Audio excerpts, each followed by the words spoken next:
Does it ever feel like your dog knows the command and you know they hear you, they just don't care? Well, in this video, I'm going to show you exactly why your dog ignores you, tell you exactly what you need to do to fix it, and I'll give you an example with a real untrained dog throughout the video. That way your dog will listen to your commands first time, every time, even around distractions. This is Dover. He's got an issue with ignoring commands, especially when other dogs are around. His owner's name is Tony. Tony's inside of our training program. He's done some phenomenal work with Dover in eliminating his reactivity, teaching all the basic behaviors, building up the play. They're just stuck at this roadblock. He would ignore commands, break the position, especially around other dogs. He'd just get too excited. Whenever I'm working with the dog who's ignoring commands, the first thing I want to do is figure out why the dog is ignoring the commands. As there's really only three possibilities. And so these are three questions that I ask myself to figure out where the actual problem is. All right. And I want you to pay attention and ask yourself these questions so you can figure out why your dog ignores you. So number one, does your dog actually know the command? A lot of people think their dog's ignoring them, when in reality, the dog doesn't even know what you want them to do.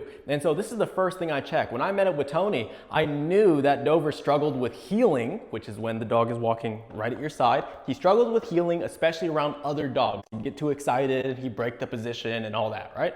And so before we got to the busy areas, I just had Tony put Dover in a heel. That way I can see. Does Dover know what that word means? Does he know where he should be in relation to Tony? Does he know the proper position of the behavior? Does he understand it, right? And so that's the first thing I want to check. And once we did that, it's immediately clear. Like Dover knows the heel command, he gets right in position, he's in a real nice tight position. And so we can check this one off the list, but that's the first question to ask. Number two, does your dog understand the command in this context, okay? The thing with dogs is that they're very contextual. Your dog might know the sit command because you've taught it inside the house, but when you're outside, it's like they don't even know it. Does your dog know the sit command in that context? For example, when you're inside the house and you've got your treat pouch on, your dog is facing you in the front, you tell your dog to sit and then they sit. That is a lot different than when you're outside in the world and your dog's back is turned to you and they're facing this way and you don't have your treat pouch and they don't see your hand lure and you tell them to sit. That's a different context. You see what I mean? Dogs are highly contextual in their learning. And so when you're teaching a behavior, you have to make sure that you've generalized it to many different contexts and shown your dog many different pictures of the same behavior. That way they develop a complete understanding of it. And so in Dover's case, I saw that he could get right in position, he could heel past people. We even heeled past a relatively calm dog in the beginning and he did very well. So this tells me that he does understand the heeling even in this context. So we can check that one off the list. And so the last question you have to ask yourself is, are they just blatantly ignoring you because they would rather do something else, right? And that was the case for Dover. Dover knew the heel command very well. He would heel past dogs, people sometimes, but when he was in really close proximity or the other dog really wanted to say hi to him too, he would just, I'd rather go do that thing. So he'd just break the command and go and do that thing. And so now that we've identified why your dog is ignoring you, let's go ahead and address this. So the reason why your dog ignores you is because of something called competing reinforcement. This is when your dog is more motivated to do something else in the environment than respond to your command. And there are two types of reinforcement. Positive reinforcement is the most famous type of reinforcement. You've probably heard of this before, especially if you're into dog training, right? In technical terms, it's the addition. It's when you add something that increases the frequency of a behavior. So something was added and it made the behavior more likely to repeat in the future. So for example, you tell your dog to come. They come to you, you give them a big fat handful of treats. You add something that make it more likely that next time your dog hears the word come, they come to you because last time they got that big juicy handful of treats. Positive reinforcement is something that we use a lot in dog training to teach various behaviors to motivate the dog using food, play, toys, praise, affection. These are all ways that we use positive reinforcement to make specific behaviors more likely to repeat. Now, here's the problem with positive reinforcement. Okay, I want to run you through a little thought experiment. Imagine you taught your dog all the various behaviors, sit, down, come. He knows all that very, very well. You taught it all using positive reinforcement. Every time he completes the behavior, you give him something incredibly valuable. Big handful of high value treats, you pop his favorite toy out, whatever. One day you're at the park. You're out walking him, and you notice he stiffens up. You look up ahead and you see a squirrel. In that moment, you tell your dog to come, a behavior he knows very well that you always reward him very heavily for every time. Your dog, in that moment, he hears the command, I'm gonna go chase that squirrel. Why does your dog do that? Well, the reason he does it is because your dog will do whichever behavior leads to the highest degree of reinforcement in the moment. And so he's making the, should I come for the ball? Should I come for the treats? Or should I chase the squirrel? I think chasing the squirrel is like a pretty good choice, right? And so he just does whichever is most reinforcing for him in the moment. He's not being stubborn, he's not being difficult, he's not being hard on purpose, like he's just doing as any creature would rationally do. He is performing the behavior that leads to the highest degree of reinforcement in the moment. This is the same reason why Dover, when he's in the heel position and they're passing by a dog in close proximity, he's in the heel position and then he sees the other dog and he just gets too excited. He wants to go say hi to the other dog, right?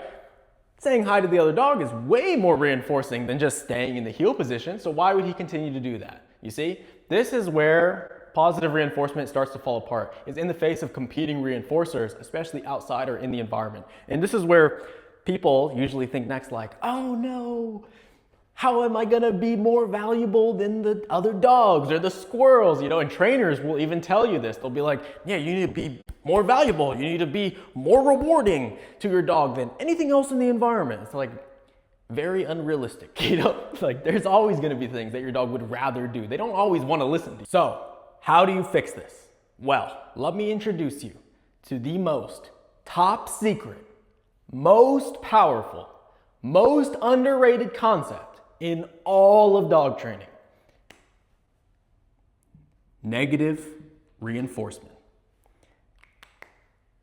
Often overshadowed by its brother, positive reinforcement, negative reinforcement is by far the most powerful concept in all of dog training. If you want a dog that listens, that actually behaves, the behavior is actually reliable, even in the real world around distractions, this is the concept that you need to understand. So what's the difference between positive and negative reinforcement? Well, positive reinforcement is when something desirable is added and it increases the frequency of a behavior. Negative reinforcement is when something undesirable or unpleasant is removed and it increases the frequency of a behavior. So they both achieve the same thing. They both increase behavior, just they work on different mechanisms. This, something good is added. This, something bad is removed. For example, if we go back to the recall example, if you tell your dog to come and they come and you give them a big handful of treats, fantastic, you positively reinforce that behavior. You added something desirable, increase the behavior in the future. Negative reinforcement, on the other hand, you tell your dog to come and they don't come. You make pressure on the leash, pop, pop, pop, pop, pop. The moment they come to you, the pressure goes away. They escape the pressure in the moment, and once they come to you, you can even positively reinforce them. Next time your dog sees that squirrel and you tell them to come, they turn and come right away. Why? Not because of the treats, but because last time there was something aversive, something uncomfortable happened when I ignored that command and it went away when I came. So let's just avoid that and just come the first time. The reason this is so important to understand is because dogs, just like people, just like any animal, are more motivated to avoid discomfort than they are to seek comfort. They're more motivated to avoid pain than they are to seek pleasure. And if you're a smart trainer and you understand this, you can leverage this biological bias into your training. Not to be mean or to be cruel, but to be clear. Because when you use negative reinforcement in training, oftentimes the dogs will pick up the behaviors so much faster because you're tapping in to the strongest natural motivator there is, which is to avoid discomfort. So now you understand why your dog ignores you, and you understand a little bit about how to fix it. But now I want to get real tactical and show you exactly what you need to do when your dog ignores your commands. So if we want to help Dover and we want to get your dog to stop ignoring you, we need to understand how to use negative reinforcement learning in the context of training dogs. So there's two parts to negative reinforcement learning. The first part is escape, and the second part is avoidance. So let's go back to that recall example, right? Your dog sees the squirrel. You tell him to come, and he ignores you. You make pressure on the leash, pop, pop, pop. You make pressure on the e-collar, tap, tap, tap, whatever. And your dog completely blows you off. He keeps going for the squirrel. Why? That's because the pressure, the aversive that you're applying isn't sufficiently aversive enough to where the dog is more motivated to turn this off than they are to chase the squirrel. It's like not that bad. I'll just continue chasing the squirrel. You see? If your goal is to reinforce the recall in that moment, the aversive, it needs to be aversive enough to where he cannot continue performing that behavior. He is more motivated to turn off this pressure than he is to continue chasing the squirrel.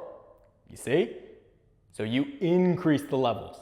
And then you find a level where your dog is, ooh man, this is uncomfortable. I cannot continue chasing the squirrel. I have to turn around and come right now. And your dog turns around and come, pressure, pressure, pressure. He turns to come, goes away.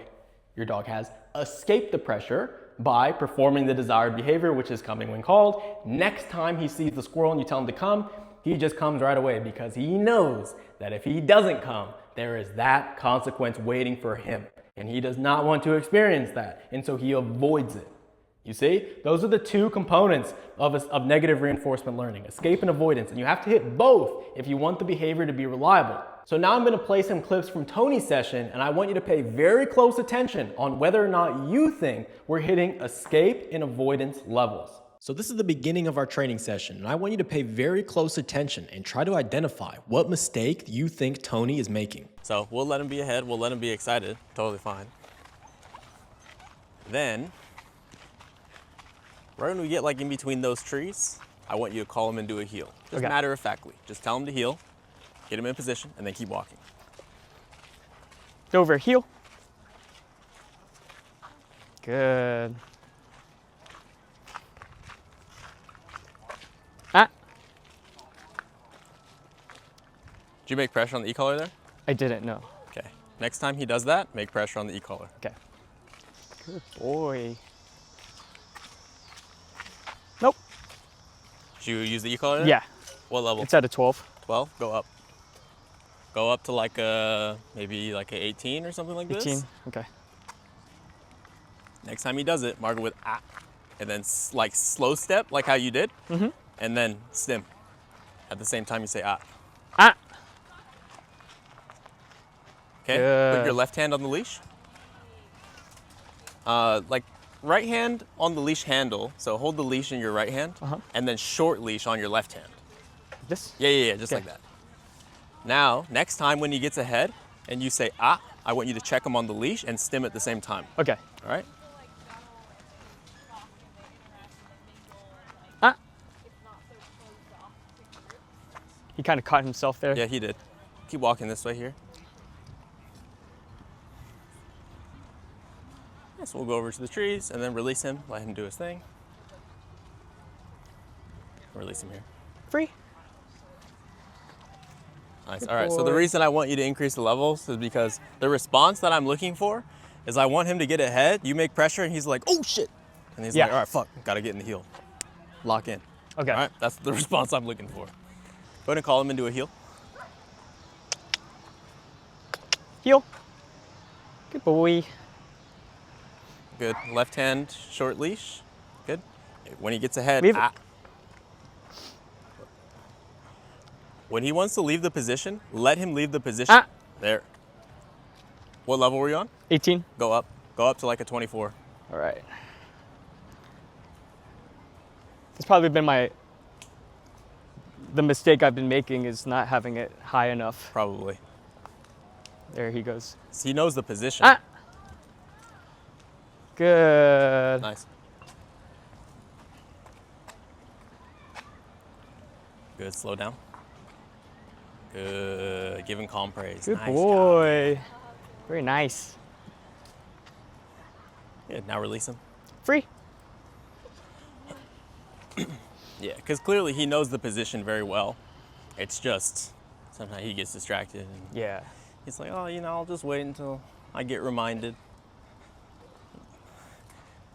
And so we're going to transition away from reminding and more so we're just going to set it. Like, Yeah.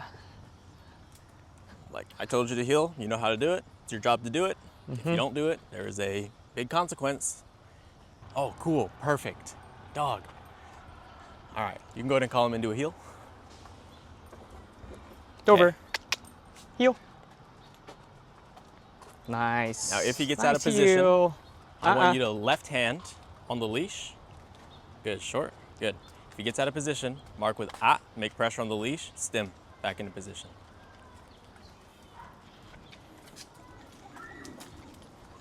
Good, praise. Good boy. Good job, guy. Yeah. Nice job. Release him. Free. Good, that was good. You see he gets excited, that's not a problem though. As long as he Yeah. stays in the position, all right? He can get excited, but he can't break the position. That's the key. Perfect. Okay. Wait. Call him into now. Heel. Pressure. Heel. On the E. Good. Good Now go. boy.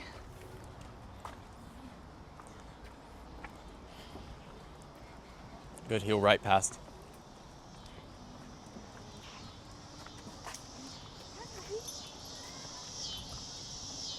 Good. Good Calm praise. boy. Make your praise calm.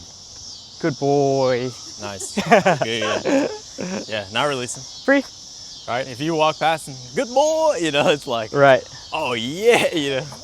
Yeah.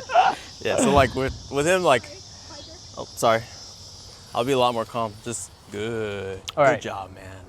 Hey, but you see like back there, when I told you to tell him to heel, I wanted to wait until he saw the dog because I knew he would be distracted, right? Yeah, that makes sense. So yeah. we wait till he's distracted, then we tell him to heel. He ignored you. He came like halfway and was like, I think this is good enough. I'm distracted. And then you come in with the pressure. Now you were at a level, what level were you on? 25. 25? Go Yeah. up to a 30. Okay. So like even that response back there isn't as much as I would like to see. Okay. I want to see more, like, it should feel like a big consequence. Yeah. Like, okay, Okay. next time, like I hear the word heel, I'm gonna come right into the heel.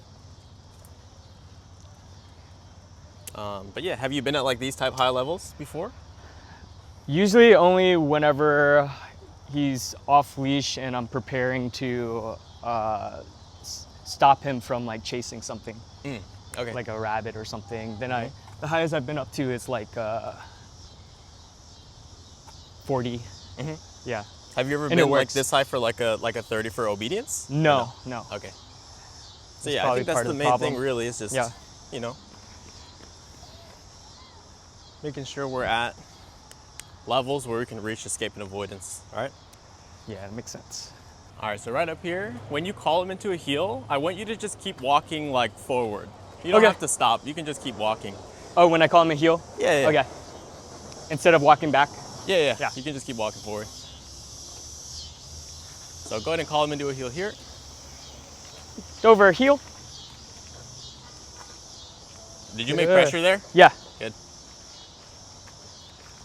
Good boy.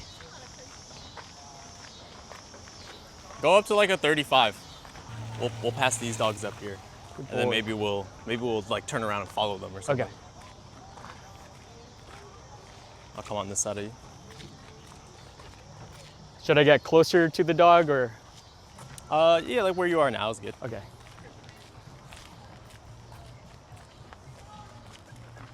Oh, nice. We might be able to weave through both of them. Nice. Take the middle. Middle path. Yeah, take the middle. Good. Keep them in the position. Nice. Good. Good. Calm praise. Good boy. Calm praise. Good job, Very guy. nice. Nice Good. job, bro. That was awesome. Good. You see he's a little aroused after, right? Yeah. So you're doing a good job making sure he stays in the position. Nice. Now go ahead and do a U-turn. We'll turn back the other way, the way we just came. And then we'll cross the bridge like over here.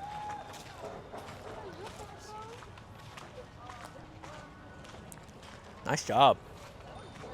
That was really good. That was hard. That was hard for him, yeah. So really what I'm looking for is like Okay, if I'm out here healing and he blows past and I make pressure, that should be like the last time on the walk I need to do it. Like, period. Like, after that, he's locked in, you know?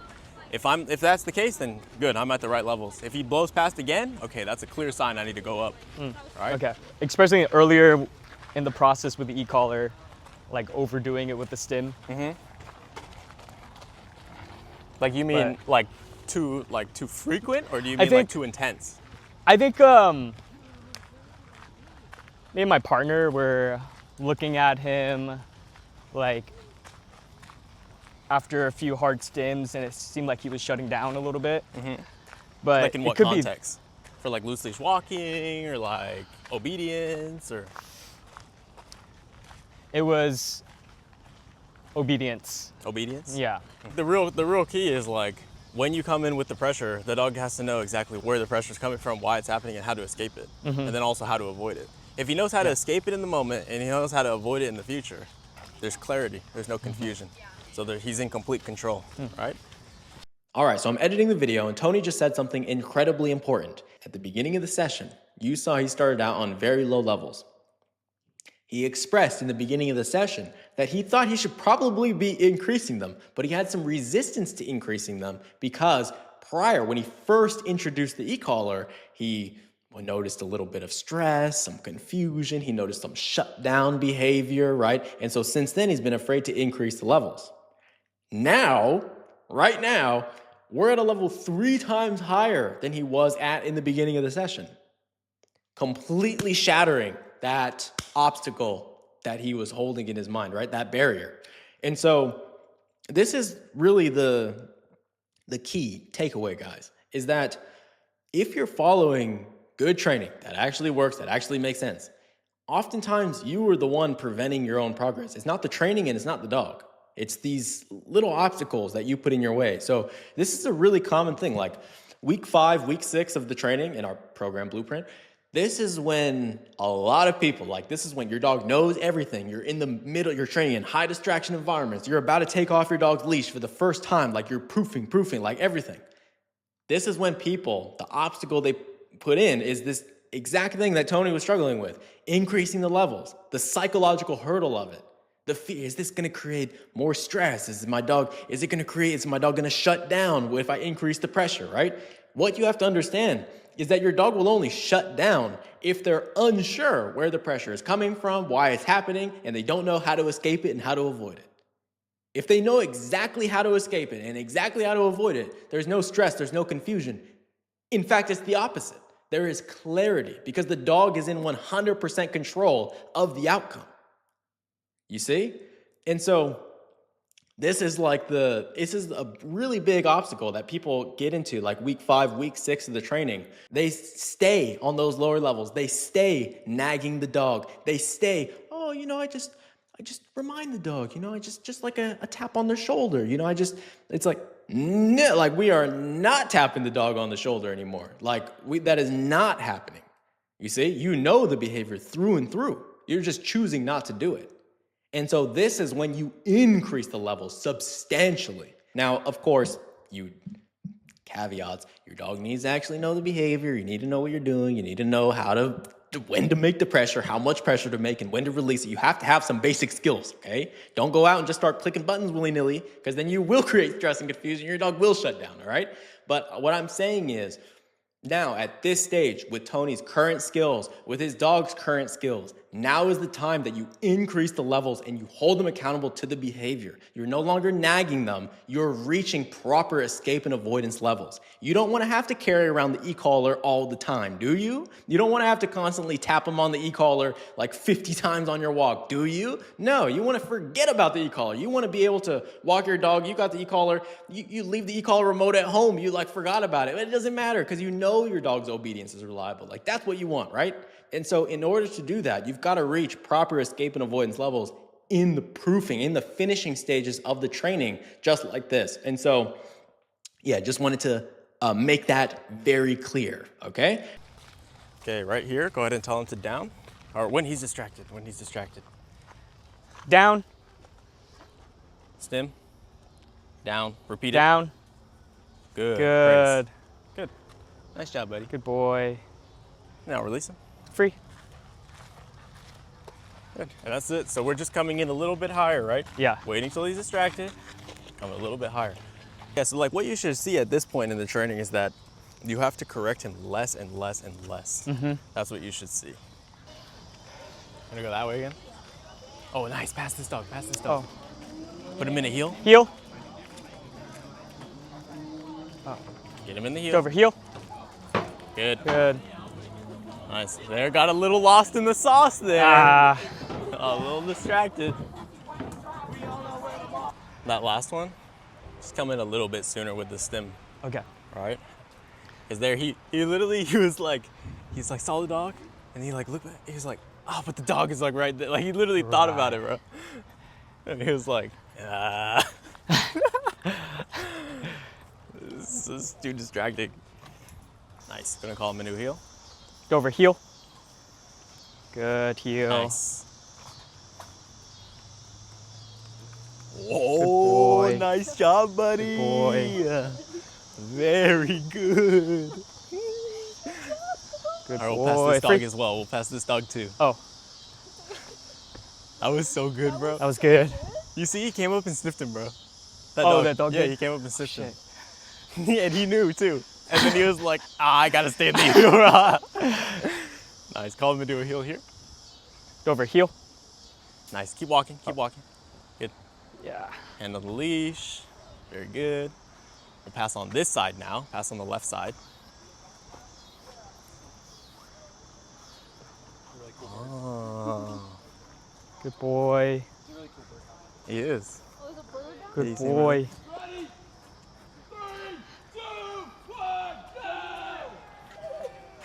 Ah.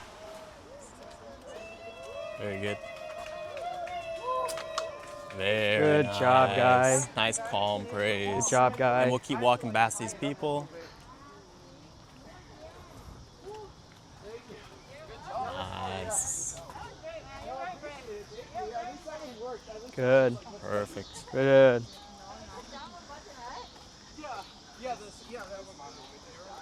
El segundo tuvo la... Perfect. And release him. Free. Dude, that dog came up to him too, bro. Yes. So good.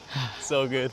So a couple weeks after the session that you just saw with Tony, he made an update inside the community, and he took Dover to ACL here in Austin, which is like this insane music festival. Tony's the savage. He just used it as a training opportunity, right? And so he'd been working on exactly what we've been working on at the session, right? And so I want you to watch this update. He's off a leash, dog up ahead, tells him to heel, gets right in position. Right, and they just heel right on past this dog, right? Look at the position, tail up, tail wagging, he's fully locked in, right? And then he posted a bunch of other videos, just heeling around off leash as well. But I just want you to know that even though it seems a little bit, there's like a lot, this is how you create clarity in the behavior. This is how you finish the behavior. Your dog knows the behavior very well. You just need to increase the levels and hit escape and avoidance, right? That way, like this, your dog can just be off heel. Okay, gets right in the heel position. And then after the heel, okay, release him. He goes back to doing his thing. Easy, it's effortless. Like you don't even have to think about it. It's just automatic.